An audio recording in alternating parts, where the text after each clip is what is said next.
Yes, Madam Chair, we are. The time is 9:50 a.m., and I will call the July 10th, 2025 meeting of the SDCERS Business and Governance Committee to order. I would like to begin our meeting by welcoming Brett Bartolotta to our B&G committee. I think you're going to enjoy your time here. We are fortunate to have you on the committee with your board experience and your legal skills as we oversee the SDCERS policy and operation. So welcome, Brett, and thank you for agreeing. I'm going to have to ask you why you did this, but you can tell me that later. Rosie, do we have a quorum? Yes, Madam Chair, we do have a quorum with all members present. Thank you. Moving on to Section 3, public comment. Rosie, do we have any public comment today? No, Madam Chair, we don't have any public comment for today's meeting. Moving on to Section 4, action items. We have two action items on today's agenda. Our first action item is staff's recommendation to approve a work order with Sagitech Solutions for an additional developer support. Michelle, will you please introduce this item? Yes, thank you. Good morning. Good morning. Since 2011, Sagitech Solutions has been a trusted technology partner for SDCERS, supporting our pension administration system, IRIS. This includes application support, development, and disaster recovery services. Earlier this year, we had a key member of our IT team, a data specialist from CGI, retire. This person's primary responsibility was to support very specific roles within the IRIS system that included data mining and low-code changes. So to maintain this continuity and to reduce onboarding, staff recommends transitioning this role from CGI to Sagitech, who already have a deep knowledge of IRIS.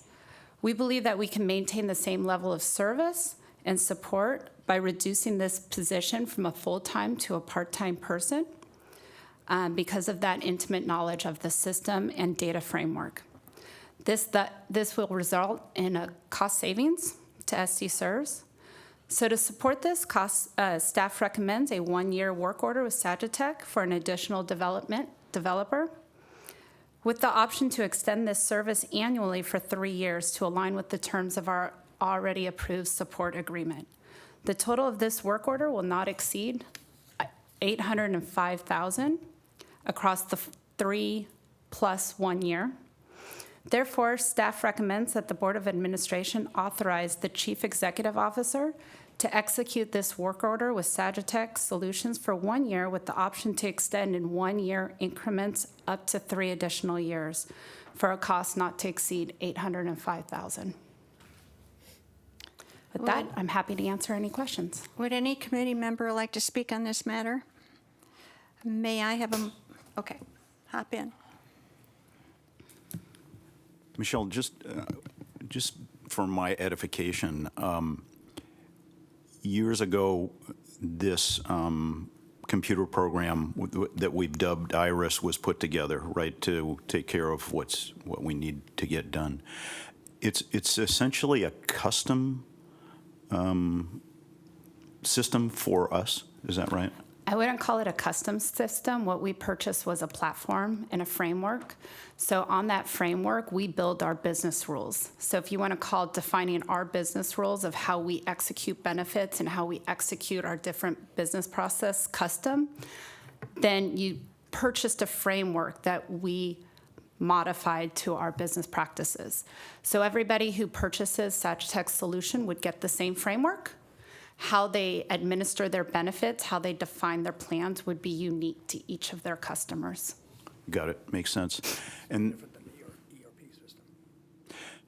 thank you. And the second question is, so this is a part-time person that we would be funding at Sagitech, right? The way I'm understanding This is it. an additional. So within our support agreement that was approved 1 year ago, I think it was June of last year, we're in a 5-year support agreement with Sagitech, and that includes 1 FTE, which is 1920 hours a year, 1,920.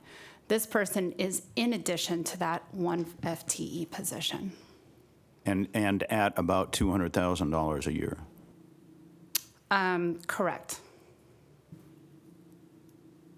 It just seems like a high amount to me for what was described as a part-time position, but I don't know what these kinds of people get paid. Yeah, so for the position that we're replacing, the data specialist from CGI, the hourly cost is comparable. It's not exact. There is a margin between the hourly rate, but it's within 20%, both of the vendors. It's a go-in price that was negotiated within the master service agreement with CGI and also within Sagitech. Man, maybe I shouldn't have gone into lifeguarding. Thank you.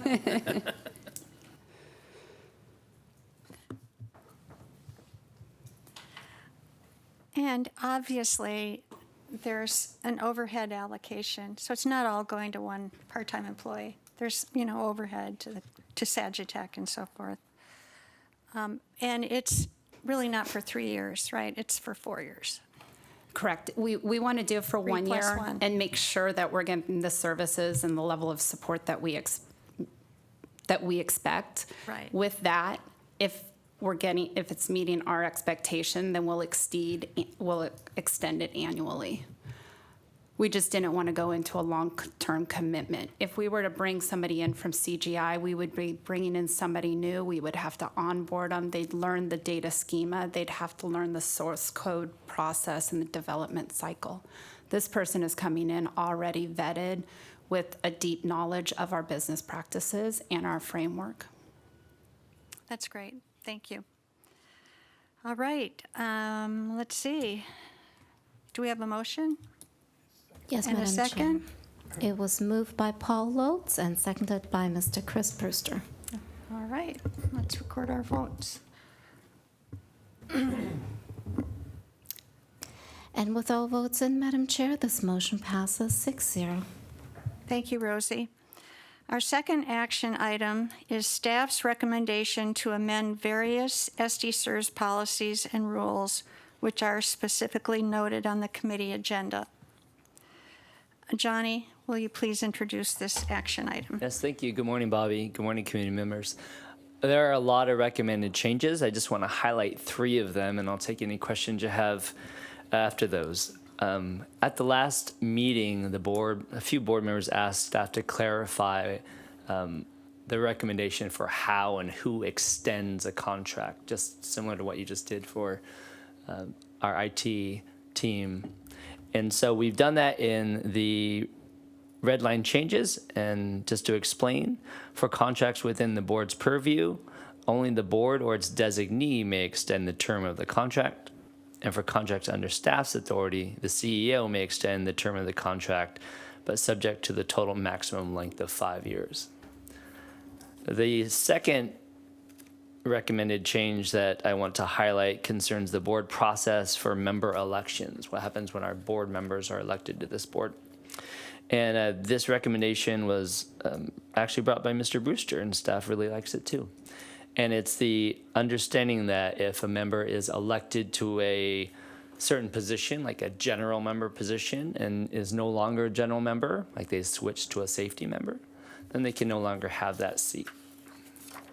The last rule change that we want to recommend concerns Rule 6.60, which is a rule that's been around for about 10 years and requires a member who wants to enter the DROP program, the Deferred Retirement Option Plan, that they have to do that in the beginning of the pay period. We implemented that rule back in 2016 at the city's request because if a member enters non-pay period, the city has to manually calculate what their final compensation is, and that manual calculation isn't something they can do easily, I understand, and I think it has created problems in the past and errors, something that we've been trying to avoid here.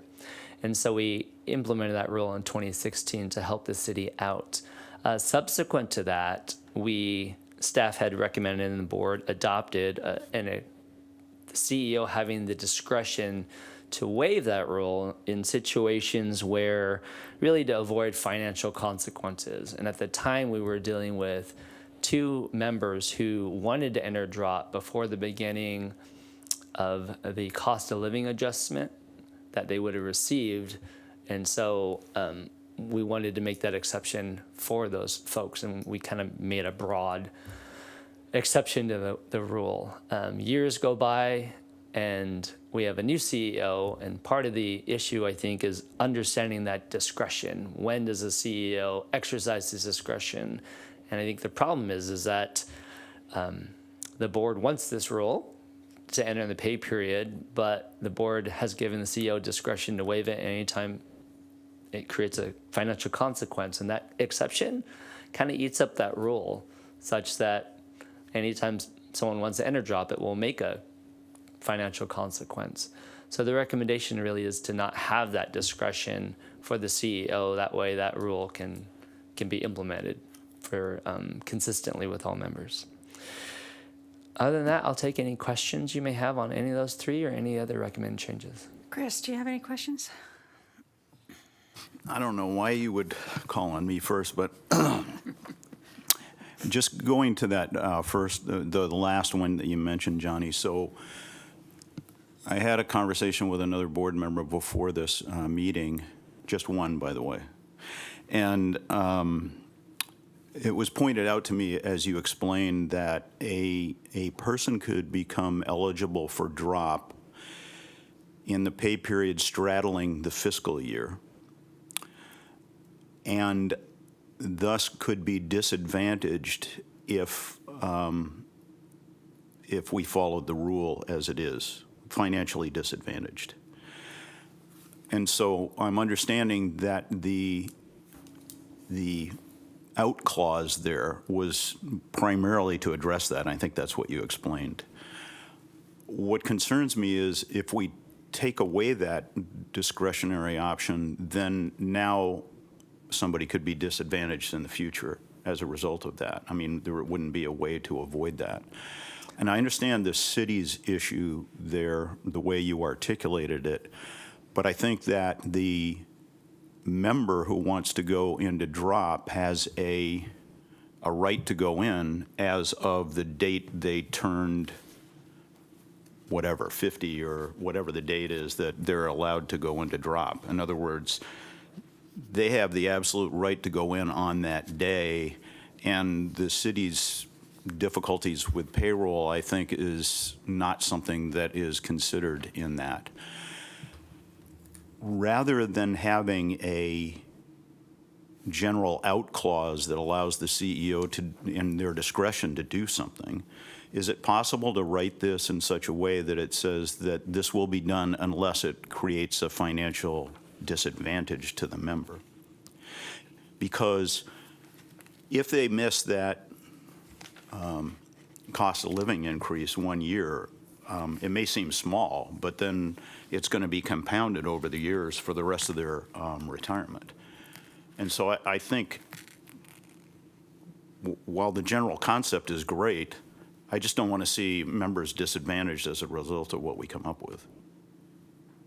Is there a way to do that?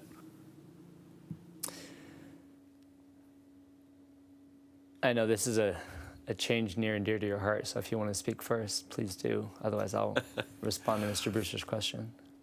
Go ahead and respond. Thank you for the suggestion, Chris. I'm not sure the recommended change really differs from the current language, and so I'm not sure that would be a fix to the concern that staff has. If the board were to erase or take away the discretion of the CEO, there is a way a member could fix it. They could appeal to the board as a whole, and so the board could address that situation as a body. So it's not quite a irreversible change. Well, Yep. how did Sorry. that work out for the last one that made that same appeal? Well, you were saying You before mean- the CEO just, in his discretion or her discretion, just allowed it in the past is what happened, Yes. right? Please, Greg.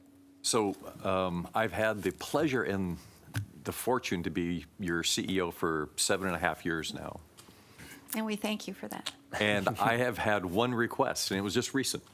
So nobody came and knocked on my door for 7.5 years. And so then somebody said, hey, somebody would like to do this. I'm like, great. where's the board rule? Where is it in the municipal code? You know, how do we help this person? And then so I looked at this rule, and it just made me smile because, as Johnny said, the way it's written, it is so broad. I should never say no when somebody knocks on my door for this, because every decision that we make when somebody retires has a financial consequence. When I pick my retirement date from this day versus that, there's a financial consequence. So I looked at this and I said, this is really, really broad. What is the history here? And we started digging into why do we have the rule and, you know, so forth. And I said, well, let's take a step back. Let's ask the city. This was a long time ago that we made this rule. Maybe the cities fixed their payroll system. Maybe this isn't a problem at all anymore. And so we called up the city and said, hey, we have this rule because there was a lot of errors, and we were, you know, you could use the term mistreating the employees by not calculating things correctly, and it caused a lot of grief. And they said, no, our system still is the same, and please don't have people retire in the middle of a pay period or enter drop. And we said, okay. And then so I went back to the team and I said, okay, the city still would like us to do that. It's a request. It's not, they're not demanding it, but they said, you know, this would be really, really helpful. You know, we really don't want to do bad service. And so I said, well, then can we start carving out exceptions? Because the issue with the COLA is only one of, I think, a handful of probably notable exceptions. It could be quarter of age if you're younger. There's different reasons why you could use this rule. And I said, well, should we start to like limit the times you could use this rule? That would be one approach. And the more we talked about it, we're more like, let's just get rid of the exception. So that's kind of how we got to where we are today, of just saying, we don't think it's a good exception for as long as the plan sponsor has requested us not to administer their plan in that direction. So I am comfortable having a limited exception, if you want to delegate some limited exception to the CEO, because that would help me let people know, because right now it is a secret exception. It's not advertised. People don't really know about it. And I don't feel good about that. So if it's part of the plan design, people should know about it and should be informed about it, or we shouldn't have it. The city could also amend their plan design to say you shall go in the beginning of a pay period. And that would take all of the issue out. So I think there's a couple different roads, but that's kind of how we got here. My goal is always to say, yes, how do I help? But then also to make sure that we're doing it in a kind of responsible manner.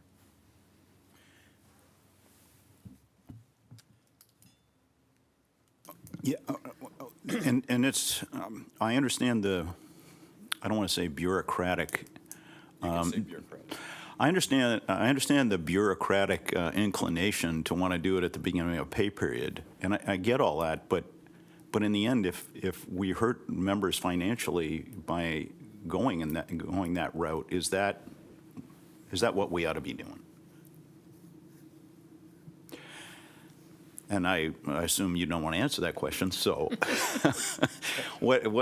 It's like, Greg, when did you stop beating your wife? Like, you know, I don't think I ever beat my wife, and I don't think I've ever harmed the members financially. So that was rather equivocal. You said, I don't think. Anyway, so Johnny, is there a way to build something in that says unless there is a financial disadvantage to the member by doing it, or something along those lines, or is that not possible? I like Greg's suggestions of really explaining the narrow exception so that way it can be applied more consistently in light of the rule. So, you know, one of the things we talked about was making the rule simply just the instance that for which the exception was created. So that is one way of doing it. Well, do you mind going back to the drawing board on that? Not at all. Thank you. You know, and every circumstance may be different. So my objection would be the lack of flexibility with it. I mean, there was that circumstance that we had several months ago where someone was not informed of a pay raise that was coming. And went into drop without that knowledge of that pay raise. So in that in an instance like that, I think there should be some flexibility. But I would hate to take all flexibility away from the CEO. So is there some way that you can limit it, or some way you can write it so the burden doesn't always fall on the CEO, that there are some guidelines with some flexibility? Or is this impossible, what I'm asking of you? I think we can give it a try. And look at How's that? Greg. Greg, do you have some comment? We are here to serve the goodwill of the board, so we'll go back and we'll take another swing at it and see what we come up with. Okay. All right. Yeah, I think really in the bottom line is the only reason somebody would want to do this is if there is adverse financial consequences to it. I mean, that's the only reason that I can think that that a member would want to not do it at the beginning of the pay period. And anyway, but they're going to come back with something, so that's great. So So we're just going to postpone this, is that right? I would love it if there was a recommendation for everything else, Yeah. but so if we could take out Rule 6.60.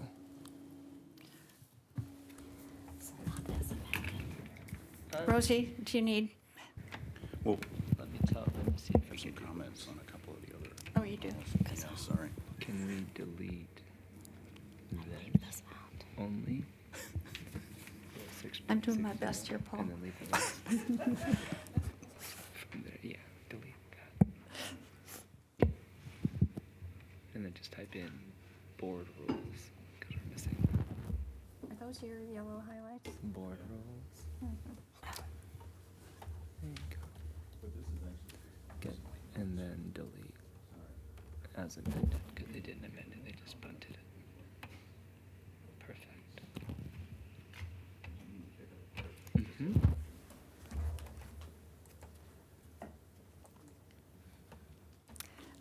I understand that Mr. Brewster may have some comments on other. Oh, So let's wait before we amend the motion. Sorry, Rosie, I'm sure that motion was going to be great. I have a question on a couple of them. On the one that has to do with any extension shall be approved by the board or its designee, what is envisioned as a designee under Sure. those circumstances? sure. I think it's just what this committee recommended for the IT situation, where the board, instead of having to vote each year an extension, if they want to give the CEO the discretion to do that, they could do that, their designee. So that would have to be a specific part of a motion or something like that? I think that would be the best practice. Okay, thank you.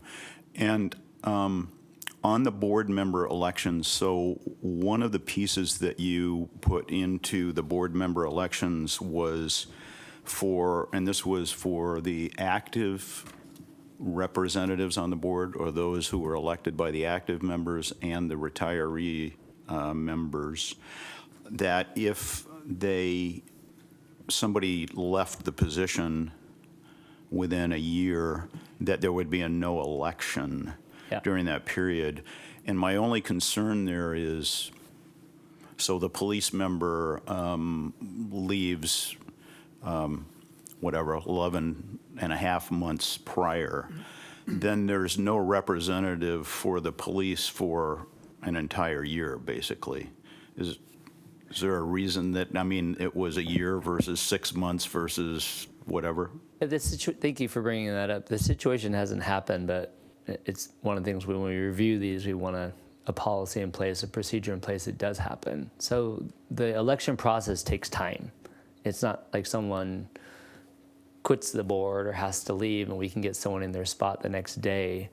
So the question is, well, what do we do with such a short period of time, given the amount of time it takes to run an election? So staff had recommended, if it's their last year, there's only 1 year left, and they were to vacate that position, then we would just wait until the next year. Your situation's obviously the most egregious one, meaning they leave just at the beginning of that year.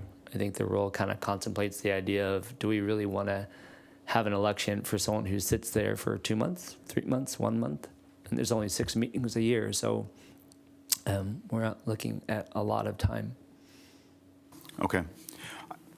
I'm just concerned about an entire class of city employees who are not having a representative for that long of a period of time, and I'm just wondering if it could be 6 months versus a year or whatever, and if that would cause angst for staff. If I could jump in, I just really would like to clarify that when you join the board, you're not representing a class of employees. Right, okay, sorry. You're a fiduciary for the entire trust. Thank you, and I misspoke, probably not the first time.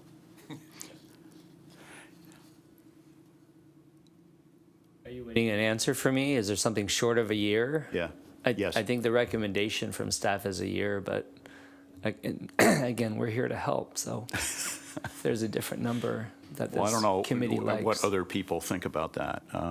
It's just a question of, not having a rep for that period of time. Does anybody else have Any an other opinion? comments? I don't have a problem with the recommended timeline. I mean, we do have, how many meetings a year do we have? 6. 6. So odds are maximum the person's going to miss 2, maybe 3, and some of us miss board meetings for personal reasons frequently anyway. So I just, given the size of the board, I don't see it being a big issue, that time frame. Okay, thank you very much. So concern withdrawn. And the last question I had, and I just wanted to understand something. In the change on the effective dates for disability retirements, where you were talking about the LTD, I happened to notice in the policy that if someone, for example, retires, takes a service retirement, they have, first of all, it's a fact that they have up to 2 years to apply to convert that to a disability retirement, and they may be awarded the disability retirement. The way the policy reads right now, as I understand it, is if somebody service retires and then 4 months later, and within that 2-year period, applies for a disability retirement, and that disability retirement is awarded, the disability retirement begins at the time they applied, as opposed to at the time that they left city employment. Correct? And so my question, and it doesn't have anything to do with staff's edit, it is, why would, if we're saying that they were disabled on the job, why would their disablement date not be the date they left city employment? Retroactive. Right. And I asked our medical review officer what happened at the county when he worked there, and he said that it is retroactive. And so I don't want to make a motion here because I don't want to cause further disruption here, but would it be possible to bring that piece back at another meeting, and just so that we can discuss that a little bit more fully? Yes. Thank you. Is there any downside to what Chris is recommending? Honestly, Bobby, I'd like to think about it a little bit more. Okay. But, I mean, the concept would be that someone service retired and as late as 2 years later decided that they should apply for disability retirement. And so now we're looking at a benefit change prior to asking for that. And that's just historically what we haven't done. Right. But there's no change in a benefit from SDCERS. It's really just a tax issue, right?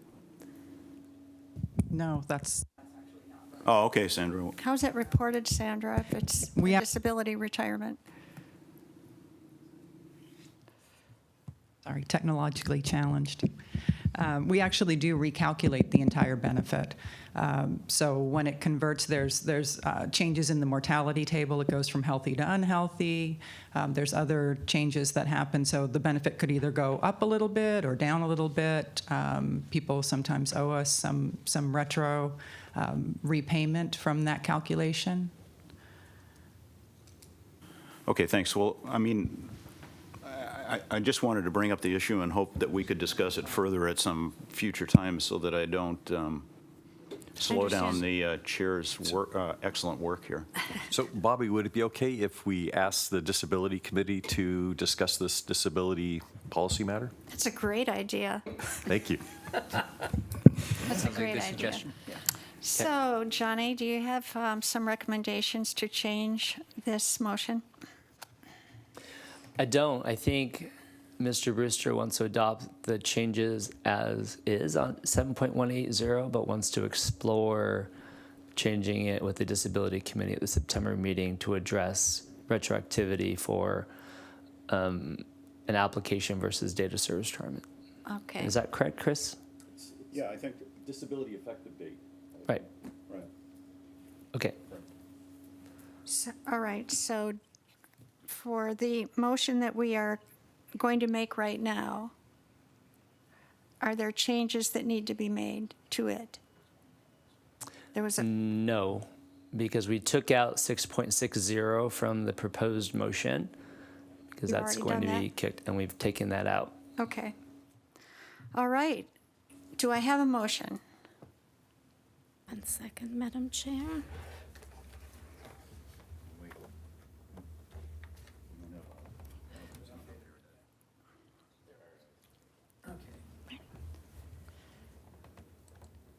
Moved by Brett, seconded by Christiana, right? That's correct, Madam Chair. Let's vote.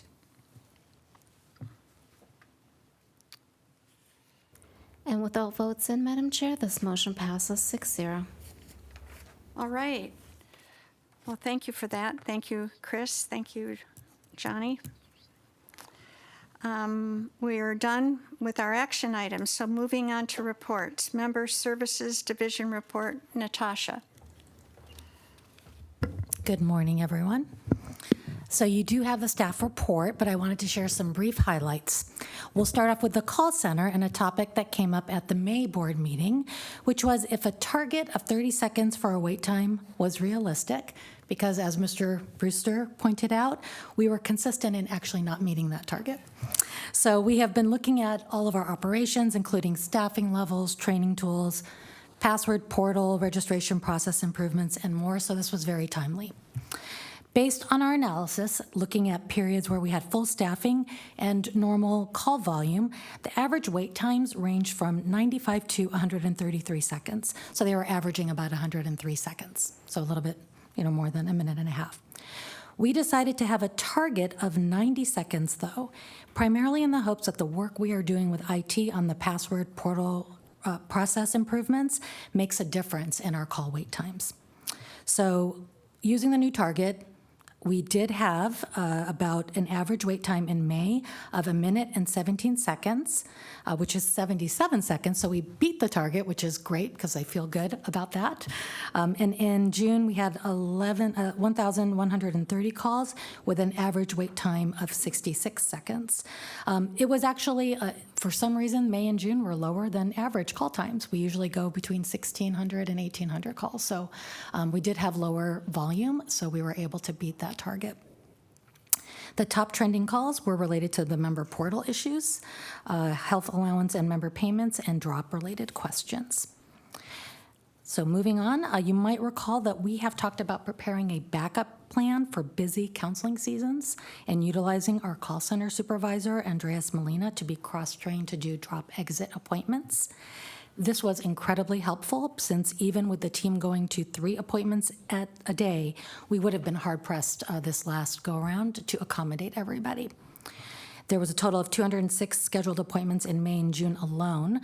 This requires prep time, actual appointment time, and post-follow-up, and Andreas completed 14 drop-exit appointments, which actually is almost a week's work for one counselor alone. So that, just wanted to do a quick shout out to not just Andreas, but all the counselors, because they were exhausted after the last 2 months. So I appreciate all their work.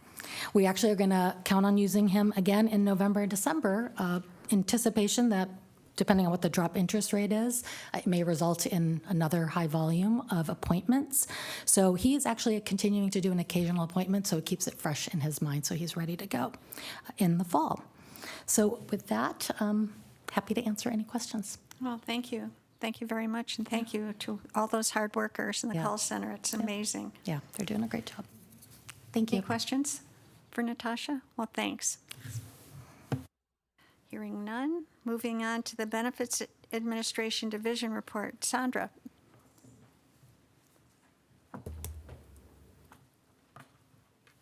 That's a microphone I can work. You have my Benefits Administration status report in your materials, but I wanted to give you a little update on the work that the Benefits Administration team is doing. We finished our year-end processing successfully. We credited annual interest to over 22,000 active member accounts, as well as the annual cost of living increase that was applied to over 14,600 retiree accounts. We also successfully updated our pension software system to account for those airport authority members who had opted out of Social Security in that one-time election.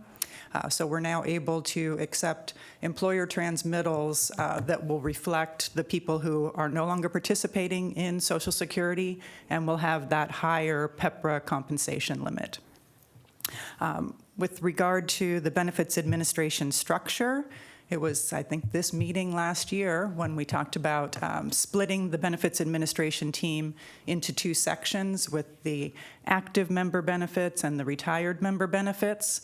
So now we're in another phase where we are starting to cross-train. So the active team is learning benefit estimates and setups, and the retired team is learning the transmittal process and purchase of service. Completely recognize that it's uncomfortable for people to be asked to stop doing something they're really great at and try something different. So I wanted to really thank the entire Benefits Administration team for their willingness to really stretch and do new stuff. And I'll move on to my other 2 information items. On the members owing in excess of $10,000, we did have one matter resolve with the member going on a repayment plan.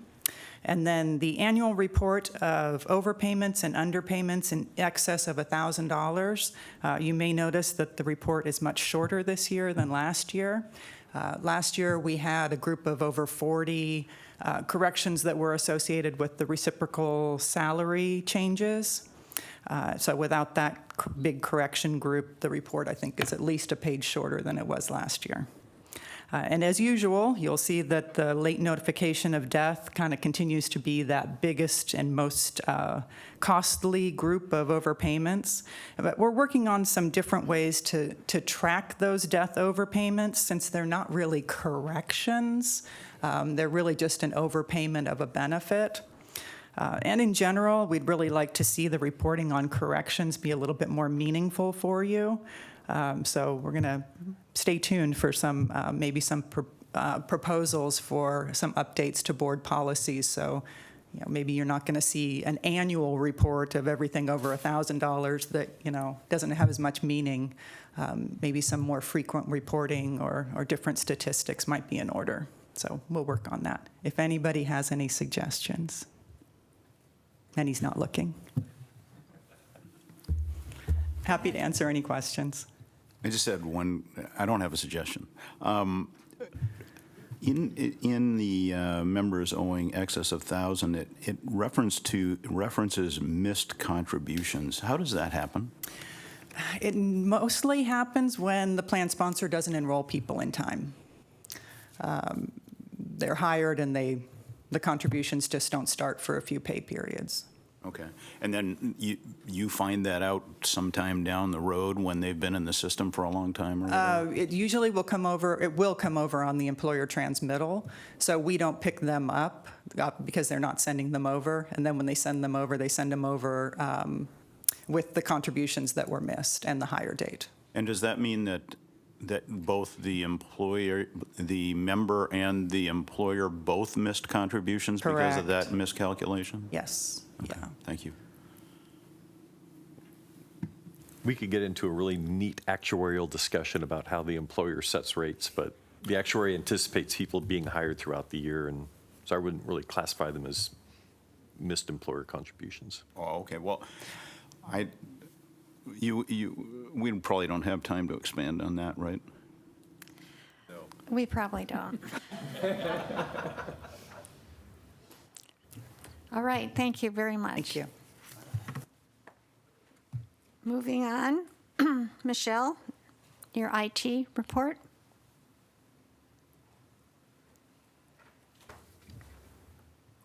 Good morning again.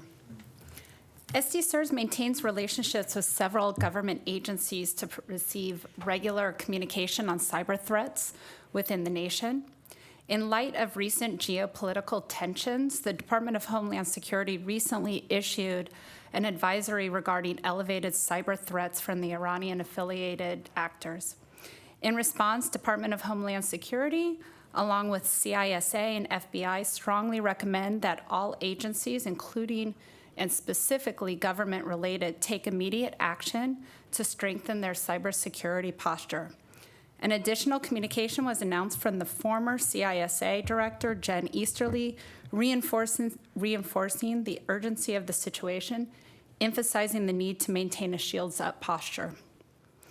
As of July 1st, it was reported that the U.S. government has not seen any coordinated campaign of malicious cyber activity from Iran, but strongly encourage agencies to continue to review their mitigating controls. So as response, the SDCERS team has been reviewing our cybersecurity framework, and we remain vigilant in responding to any irregular activity or any suspicious activities. The conclusion of all the FY 2025 projects that were planned in the IT strategic plan have been completed. A majority of those were completed successfully, with 2 projects that are going to carry over into FY 2026 that we were not able to get started on. Those are the boardroom technology upgrades and the universal power supply replacement. For the second project, for the universal power supply, those units were installed, but we're looking to further configure those units to be able to do some self-managing of the thresholds so that they can do some automatic shutdown of servers when power is out for longer duration, so we can get the most usage out of those units. So with that, we've also started looking forward, and we're planning our strategic plan for the FY 2026 and starting to kick off some of those projects. Look forward to giving you updates on those. We have our 365 project kicking off next week, and we're anticipating that'll conclude by the end of this calendar year, so we're excited about that. I also wanted to note that in June, the IT team, that included Norma, Sean, and myself, were able to attend a local conference called the Digital Government Summit.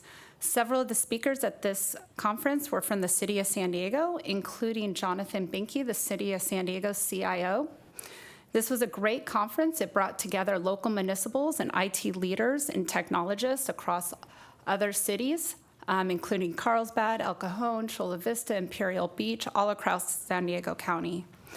The key themes were included were cybersecurity, digital transformation, and you can't go without talking about AI now.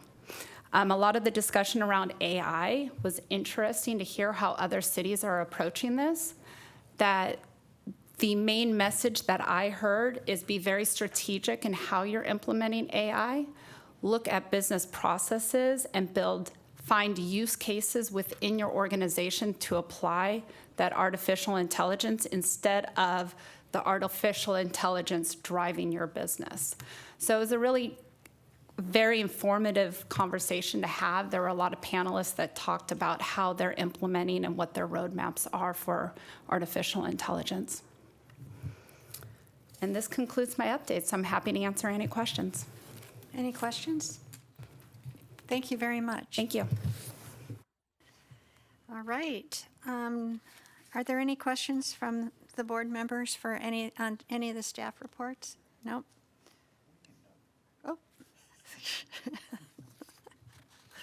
I blinked. Johnny, on the legal division report, there's reference to some cases. Are we going to go into closed session on some of these, or at some point, or no? Yes, so Friday in closed session, we'll talk about all of them. Okay, then I'll just hold off on that one. And in the legal division report, I think you do a subset of the compliance officer report. Would it be worthwhile to separate those reports so that the compliance officer, that other guy, reports separately? Do you mean on a different piece of paper? Is that what you mean? Yes. Johnny? The compliance program's been with the legal division since its inception, and it's part of what I do. And so I think the legal division report's, 4 pages? So I could separate it if you felt the need to, but maybe if you clarify the benefits or what you're looking for, maybe I could report. Yeah, well, obviously, obviously I have discomfort with this idea of these, one person doing these two things, and I've expressed that before. I just think that the intent is for those duties to be different, even if the person is not different. The role is to be different, even if the person is not. And so, that was my thought on it. I'm probably alone in my thoughts on that. So, moving on to my next question. On the compliance plan, the compliance with plan documents and board policies annual report. So getting into a specific compliance officer thing. The report you provided essentially outlines the responsibilities of various people within SDCERS in terms of ensuring that their division is in compliance. And I get that, that's good. Understanding there's accountability and so forth. But what we don't seem to get in terms of reporting is the number of issues that came up with respect to compliance over the past year, and were they successfully resolved or not? When I look at some of the other division reports where they say, whether the call center made their 90-second thing, and or disability where they're showing the numbers of outstanding cases and so forth. I have a complete lack of real understanding of what goes on in a typical year from a compliance perspective. And then at the end of the year, I'm asked to rate the performance of the compliance officer. And to be perfectly honest, I have no clue as to what's going on. So I'm just saying it would be nice to get some sort of metrics about what's going on out there in terms of, do we have 10 compliance complaints a year? Do we have 0? Do we have, and sort of how do we, without getting into the details, how do they get resolved, and is everybody happy in the end? Which I'm sure they aren't, but regardless. Thank you. Sure, I appreciate your comments, and I'm sorry that you don't feel like the reporting for the compliance program isn't sufficient, but as part of the legal division, we do report our compliance. I think probably for better. There's not a lot of excitement going on in the world of wrongdoing, fraud, and ethic violations. So, for instance, this period, it says the staff did not receive and is not investigating any fraud, criminal, ethics violation. So that report's pretty small, but that gives you a sense at least of what we're reporting. When we do have the rare occasion where there is an investigation, we have sent separate memos that are timely, not waiting for these meetings, but to let you know that there's an investigation and the resolution of those. Perhaps maybe since you've been here in your tenure, you haven't seen that, or it's not as frequent, and I'm so glad for that. But that has been something that we've tried to do on a more timely basis versus reporting on this. In the legal division, we also talk about what the compliance program is doing. A lot of it right now, because there's no investigations, it's educational. We talk about in my report of reviewing the Form 700s and addressing the issues discovered in that and the resolution of those issues. And if there were anything that was outstanding that the board would need to vote on or change because of that reporting, that would be something that would come up. But fortunately, that isn't the case. So the compliance program is kind of boring right now. I like it that way, but if you'd like to talk more about what kind of reports you want to see or more insight, that's something I would love to talk to you about. Yeah, well, I mean, for example, and maybe no news is good news, and that's fine, but in an annual report, it'd be a cool thing to be able to report that, hey, we had no compliance issues in the last year, and so we have these policies in place, and they seem to be working, and isn't that great, Right. That kind of stuff. I think in your Yeah. annual summary, you include that. We do. We have a closed session discussion in November for the Right. last 2 years where we talk about the things that we have been dealing with. But again, as important issues come up, we've tried to address them more timely than an annual report, than a Right. pro forma report. Right. But I think for November, we could come up with numbers if you want, how many investigations, et cetera. Thank you. That would probably be good. Okay, thank you, Chris. Come up with Thank a you, Bobby. summary. Are there any other questions or comments? Then, let's see. Do we have any comments from staff or from the CEO? Yes. Welcome, Brett. It's good to see you on the committee. That's it? That's it. What? All right. Okay, well, do we have any items for closed session today? Yes, we do. All right. On the schedule is a discussion concerning some IT security that we'll go into closed session for. We ready to do that now? Yes, we are. Great. Then I would ask that everyone who's not invited for closed session leave, that we will stop the recording and broadcasting of this meeting, and that we get the room ready for closed session.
You have one.